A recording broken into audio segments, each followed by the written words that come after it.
Okay, this is Tyson with CT Machinery Systems. I'm using the patented Stealth Weld emergency warfare welding system, and I went ahead and laid in, let's see, 1, 2, 3, and 4, and 5, and 6, about 6, if not 8,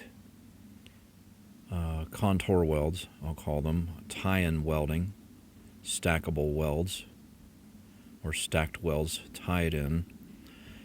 3 passes on each contour, so it's a total of 6. So I went 1, let's see here, 2, and then 3, and then the same here, 1, 2, and 3. And then I also just went ahead and used a leftover short electrode and went straight down. Followed that contour, and I think I even laid another weld in here just to fill in, so it's about at least 7 here, maybe as much as 9 welds. And what that does is it beefs up the girth or the thickness of this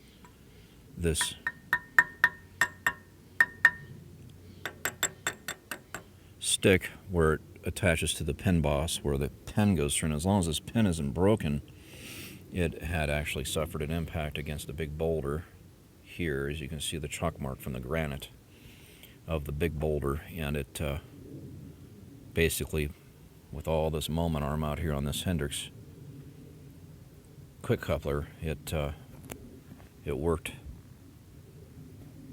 to amplify the force, or forces into the stick, and it continued, this work hardened metal continued to crack and get much worse. I was actually up here yesterday and I ran 7014 rod, but it wasn't behaving itself. It was a little too soft, and it just wasn't quite hard enough.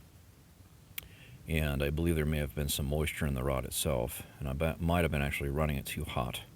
This 110/18 rod, the Excalibur, can take a lot more current, and it's also a lot newer rod, but I also cooked it with a propane torch first from a good distance, so it didn't build any moisture in there, but it rather released the moisture from the stick electrodes. Right here I cooked them with a propane torch, and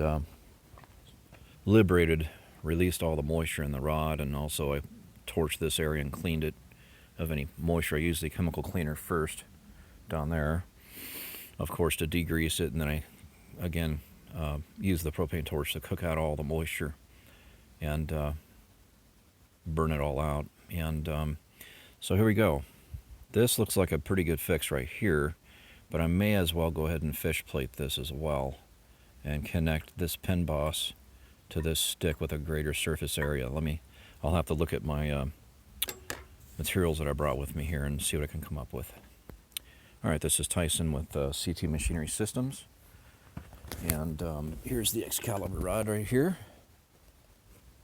That's what I used. It's a 3/16 rod. Sometimes I'll even run 1/4 inch. And here we are with some metal. These are chipper knives, so they're real hard metal. And I brought some cold rolled shafting, about an inch diameter. And I got some basic hot rolled steel plate there. Well, so we'll see what we can do here. All right. This is a great mask. This from Praxair ProStar. Excellent mask. Probably the best mask I've had.